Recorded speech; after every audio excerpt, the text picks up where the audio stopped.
Ayun guys, magandang umaga sa inyo. So may katanungan dito si Marilu. So sasagutin natin guys. Tinatanong niya kung ano daw yung ibig sabihin ng kasim. So ang kasim guys sa upper part ng baboy yan. So laman siya, laman. So kasim pigi, naririnig nyo, 'di ba? So parehas lang naman laman 'yon.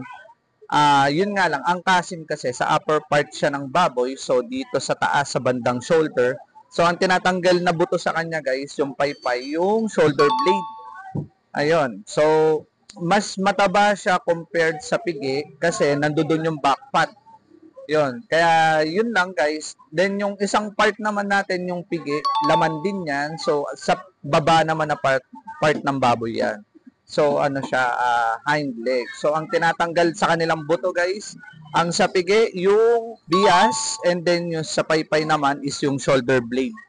Yun naman yung sa kasim guys. Yun lang, sana nasagot ko yung tanong mo. Then yung nagdudugtong pala sa kanila parehas is yung pork chop at saka liempo. Yan guys. So sana nasagot ko yung tanong mo, Marilu. Yun lang. God bless and thank you. Bye-bye.